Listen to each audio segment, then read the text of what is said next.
Kriti Sanon, Prabhas, starrer film आदि पुरुष पर विवाद लगातार बढ़ता जा रहा है।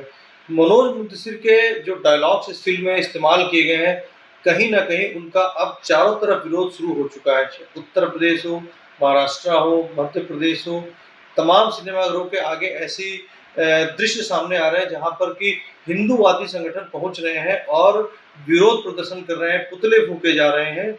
वहीं मनोज मुंतशिर का कहना है, मनोज मुंतशिर ने कल एक टीवी चैनल के ऊपर अपने इंटरव्यू में कहा कि मेरे जो डायलॉग्स है, कुछ 5-7 डायलॉग्स हैं जिनको लेकर के विरोध हो रहा है। फ़िल्म में 300 और भी डायलॉग हैं जिनको लेकर के मुझे शाबाशी मिलनी चाहिए थी, मगर लोगों को वो 5-7 डायलॉग ही नज़र आए जिन पर कि विरोध शुरू हो चुका है। विरोध लोग करते हुए नज़र आ रहे हैं। राजनीतिक दल तो विरोध कर ही रहे हैं। आम आदमी पार्टी ने पहले दिन ही इसको लेकर प्रेस कॉन्फ्रेंस की थी। यहाँ तक कि कांग्रेस की तरफ से भी इस फ़िल्म को लेकर विरोध जताया गया था। अब भाजपा के भी कई जगह पर भाजपा के भी कार्यकर्ताओं ने इस फ़िल्म को लेकर विरोध जताया है। बड़ा सवाल आज इस बात को लेकर हो गया है कि आखिरकार ऐसी नौबत कैसे आ गई कि ये फ़िल्म सेंसर बोर्ड से रिलीज़ होकर के फिर सिनेमाघरों तक पहुँच गई। हिंदूवादी संगठन जो विरोध कर रहे हैं, सवाल उनसे इस बात को लेकर है कि आखिरकार जब फ़िल्म के प्रोमो रिलीज़ हो रहे थे, तब आप लोग कहाँ थे? तब क्यों नहीं इसका विरोध किया गया था? जब इंस्टाग्राम के ऊपर कृति सेनन के द्वारा अपने इंस्टाग्राम अकाउंट के ऊपर अब इस फ़िल्म के प्रोमो जारी किए जा रहे थे, तब विरोध क्यों नहीं उठा था? जब फ़िल्म सिनेमाघरों में पहुँच चुकी है, तब विरोध क्यों? अब विरोध के सुर संत समाज में भी उठ चुके हैं। बाबा प्रेमानंद जो काफ़ी विख्यात संत हैं, उन्होंने इस फ़िल्म को लेकर काफ़ी विरोध किया इस फ़िल्म का। उन्होंने कहा है कि राम हिंदू व्यवस्था में लोगों के दिलों में विराजित है। ऐसी मतलब घटिया क्वालिटी की, घटिया स्तर की जिस तरीके के डायलॉग इस फ़िल्म में इस्तेमाल किए गए, उन सब बातों को लेकर बाबा प्रेमानंद ने क्या कुछ कहा, सुनिए। हमारे प्रभु के पावन चरित्रों को बहुत संभाल के बोला जाए, बहुत संभाल के अनुकरण किया जाए, नहीं तो देख लेना परिणाम में पतन हो जाएगा, नाश शब्द तुम्हारे जीवन में जुड़ जाएगा। ये उपहास का विषय नहीं है भगवान श्री राम कृष्ण का पावन चरित्र। ये मनोरंजन का विषय नहीं है कि तुम जैसा चाहो वैसा बोल लो, नहीं, ऐसा नहीं है, ये नहीं है। ये धन कमाने का विषय नहीं है, ये परम धन कमाने का विषय है, परमानंद प्राप्ति का विषय है।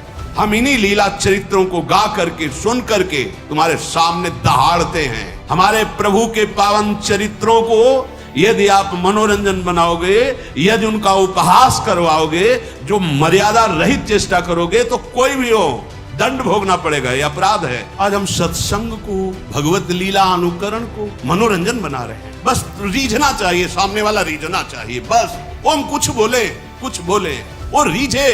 तस्मात् शास्त्रम प्रमाणम ते कार्यो व्यवस्थित हो। जो शास्त्र सम्मत अनुकरण, वही केवल उतना जितना समाज में पच जाए, भाव पुष्ट हो जाए, शास्त्र सम्मत भगवत लीला अनुकरण दर्शन किया जाए, शास्त्र सम्मत आचरणों के द्वारा भगवान की प्राप्ति होती है। मनमानी लीलानुकरण या मनमानी बोलना या मनमानी आचरण करना, ये केवल नरक प्राप्ति का हेतु हो सकता है, भगवत प्राप्ति का हेतु नहीं हो सकता। जैसा मन आए वैसा संत का नाटक बना दो, जैसा मन आए वैसा भगवंत का नाटक बना दो। केवल मनोरंजन करना चाहिए बस। आप चाहे बोले चाहे लीलानुकरण करे, तस्मात् शास्त्र, एक भी शब्द शास्त्र प्रतिकूल बोला तो ये मत समझना कि शास्त्र खिलवाड़ है या भगवान के चरित्र ऐसे ही गा दिए गए हैं। ये आस्था मनोरंजन का विषय नहीं है।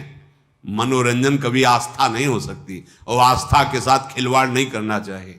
मनोरंजन का विषय नहीं बनाना चाहिए आस्था को। ये हमारे प्रभु की लीलाएं, प्रभु की भक्ति, ये हमारी आस्था है, हमारा अस्तित्व है, हमारा जीवन है। इसके साथ खिलवाड़ नहीं करना चाहिए। ये श्रद्धा और विश्वास और भावना का है। जो इसको मनोरंजन बनाता है, मानो हमारी आस्था के साथ, हमारी भावना के साथ खिलवाड़ करता है। सावधान, मन भंजन करके और भगवत प्रेम अनुराग में डुबोने वाला ये भगवान का पावन चरित्र, भगवान की लीलाएं, भक्तों के चरित्र हैं।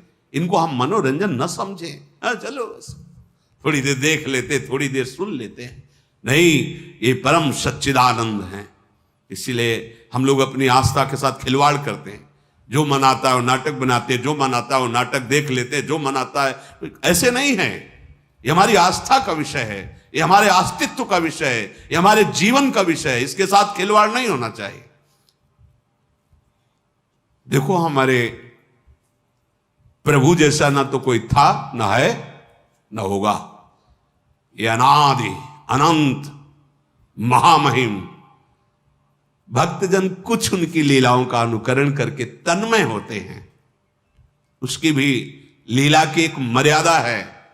जिस समय हमारे ठाकुर मुकुट धारण करते हैं, महारानी जी की चंद्रिका, तो स्वयं रासाचार्य जी को देखा साष्टांग दंडवत और आरती करके, जय जय, मुकुट विराजमान है, चंद्रिका विराजमान। लीला महासुख प्रदान करने वाली, हजारों को भक्त बना दिया भगवत लीला अनुकरण ने इस जीवन को भी। अगर वो लीला अनुकरण न देखते तो कैसे, क्या रास है, क्या ये मनोरंजन नहीं है, ये हमारी आस्था है, हमारा जीवन है, बहुत मर्यादित। हमने देखा है एक एक शब्द, एक एक कदम, क्योंकि ये केवल मनोरंजन नहीं, ये हमारी कृष्ण लीला, हमारे भगवान श्री हरि की रामलीला, या हमारे भगवान के पावन चरित्रों को मनोरंजन बनाया जाए। अपराध है, दंड भोगना पड़ेगा, लिख लो। हमारे प्रभु के पावन चरित्रों को यदि आप मनोरंजन बनाओगे, यदि उनका उपहास करवाओगे, जो मर्यादा रहित चेष्टा करोगे, तो कोई भी हो दंड भोगना पड़ेगा। यह अपराध है, बुद्धि भ्रष्ट हो जाएगी, लोक में निंदा होगी और आपको लाभ कदापि न यहां न वहां। यह हमारा जीवन है, इसी के सहारे से हम भगवदानंद की अनुभूति करते हैं।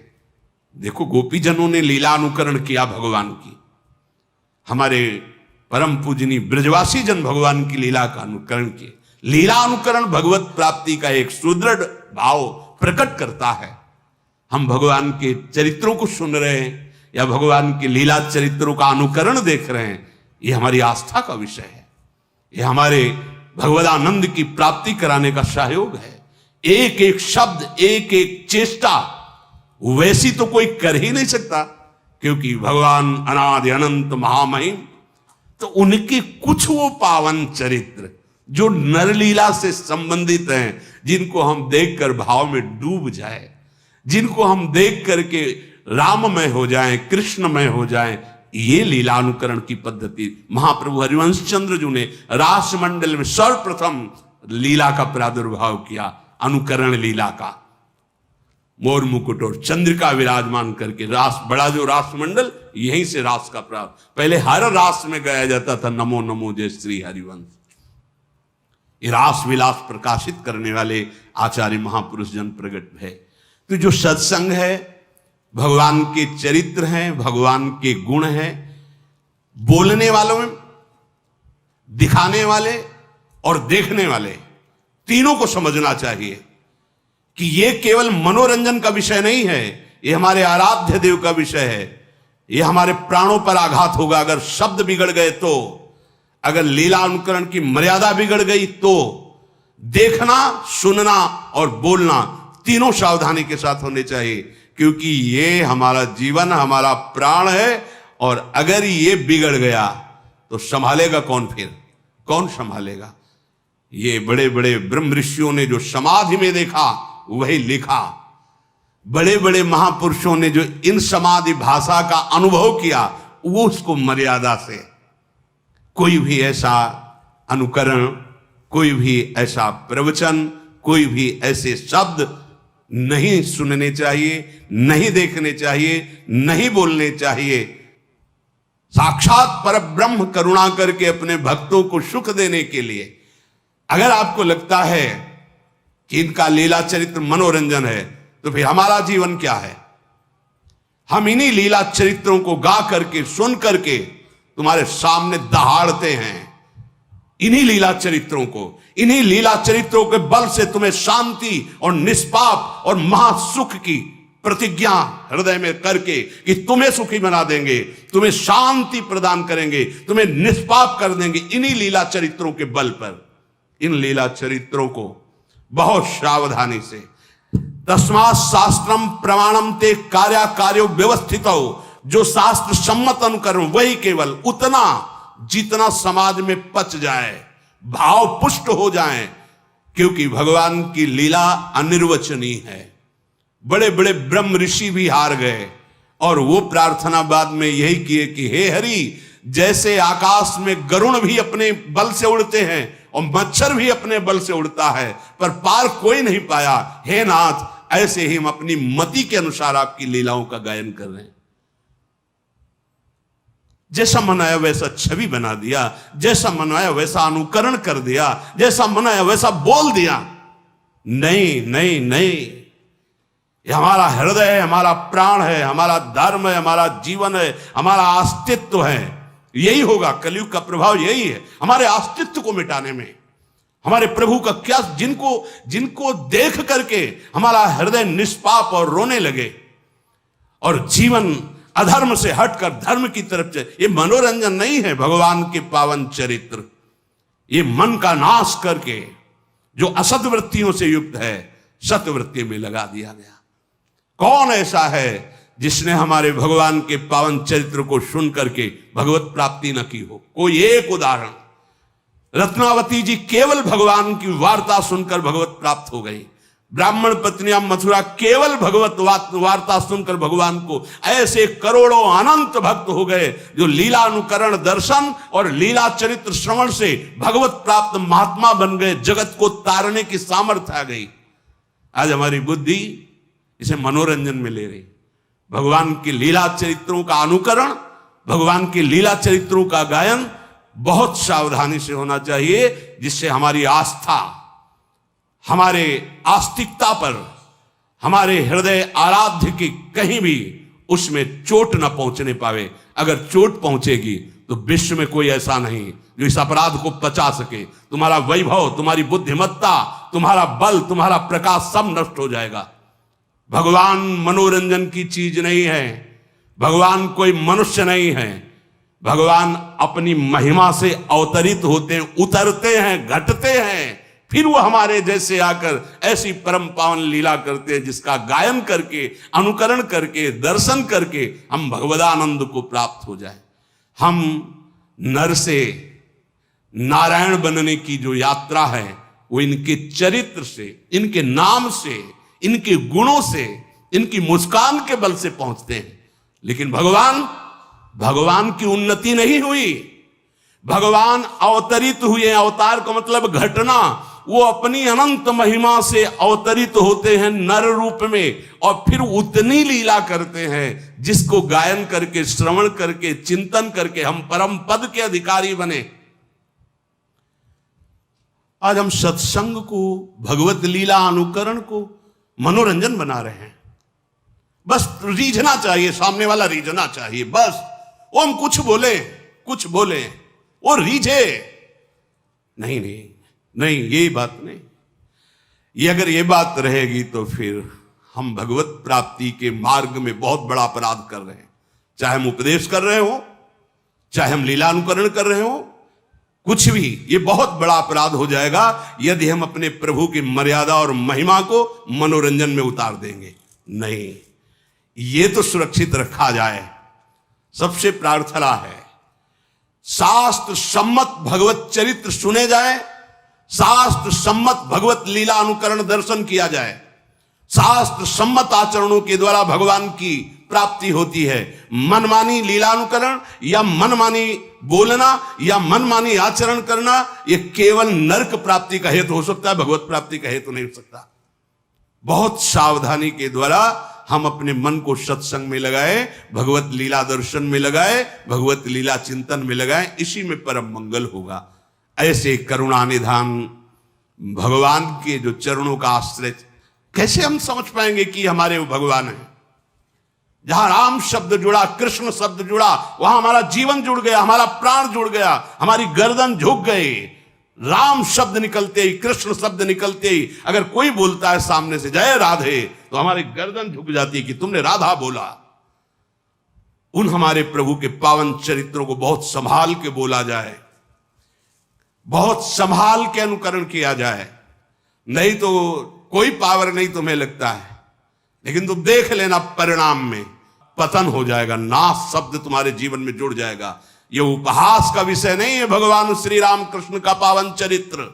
ये मनोरंजन का विषय नहीं है कि तुम जैसा चाहो वैसा बोल लो। नहीं, ऐसा नहीं है, ये नहीं है। ये धन कमाने का विषय नहीं है, ये परम धन कमाने का विषय है, परमानंद प्राप्ति का विषय है। आज हम अपनी मर्यादा से विचलित होते चले जा रहे हैं। जैसा मन आए वैसा संत का नाटक बना दो, जैसा मन आए वैसा भगवंत का नाटक बना दो। केवल मनोरंजन करना चाहिए बस। सत्य वस्तु को ऐसे मनोरंजन में नहीं प्रदर्शित किया जाता। जो मन आवे सो बोल दे। सामने जो ग्रंथ रखा है तुम्हें उसी को आधार बनाकर चलना है। अगर कृष्ण चरित्र है तो तस्मात् शास्त्रम प्रमाणम, रामचरित्र है तो तस्मात् शास्त्रम प्रमाणम। आप चाहे बोले चाहे लीलानुकरण करे, तस्मात् शास्त्र। एक भी शब्द शास्त्र प्रतिकूल बोला तो यह मत समझना कि शास्त्र खिलवाड़ है या भगवान के चरित्र ऐसे ही गा दिए गए हैं। तुम्हारे सामने जब दंड उपस्थित होगा तो तुम भोग नहीं पाओगे। हिरण्यकश्यप जैसे तुम नहीं हो कि ऐसी तपस्या करके त्रिभुवन विजेता बन गया, या रावण जैसे तुम नहीं हो। उनको भी धूल धूसरित कर दिया, वो पावन चरित्र है। इसलिए सावधान। भगवान का चरित्र देख करके सुन करके हम अपने जीवन को भगवत में बनाते हैं। महापुरुषों ने बनाया है और आगे बनाते रहेंगे। हम इस चरित्र की गरिमा को रखें, हम अपनी आस्था को सुरक्षित रखें। जहां शास्त्र सम्मत वार्ता ना हो नहीं सुननी, जहां शास्त्र सम्मत लीला अनुकरण नहीं देखना। हमें हमारे प्रभु के प्रति भाव बढ़े, ऐसा सुनना है, ऐसा देखना है, ऐसा बोलना है। हम जीवन अर्पित करें अपने प्रभु पे। ये भारत भूमि है जिसको शास्त्रों में वर्णन किया गया कि अहो भाग्य, धन्य भाग जो भारत भूमि में जन्म लिया। और भारत भूमि में देखो राम अवतार, कृष्ण अवतार, कौन से ऐसे भगवान के महातीर्थ महामहिम नहीं जो भारत भूमि में ना हो। ये मनोरंजन का देश है। आज यही तो हो रहा है। हम अपने जीवन को केवल मनोरंजन में ही बनाते चले जा रहे हैं। अब उसके लिए चाहे हमको जो बोलना पड़े, जो दिखाना पड़े, जो करना पड़े। नहीं नहीं भाई, सावधान, ऐसा नहीं है। अगर हमारे प्रभु के साथ तुम्हारा खिलवाड़ शुरू हुआ तो तुम्हारे साथ वो खिलवाड़ शुरू होगा कि तुम संभाल ही नहीं पाओगे, क्योंकि त्रिगुणात्मिका माया उनके आदेश से चलती है। तुम्हारा धन, तुम्हारा वैभव, तुम्हारी बुद्धिमत्ता, तुम्हारा पद मिट्टी में मिल जाएगा। ये भगवान के पावन चरित्र हैं, भगवान के पावन गुण है। संभाल कर बोलो, संभाल कर सुनो, जिससे तुम्हारा भाव बढ़े, तुम भगवदानंद को प्राप्त हो। श्री राधा वल्लभ लाल की।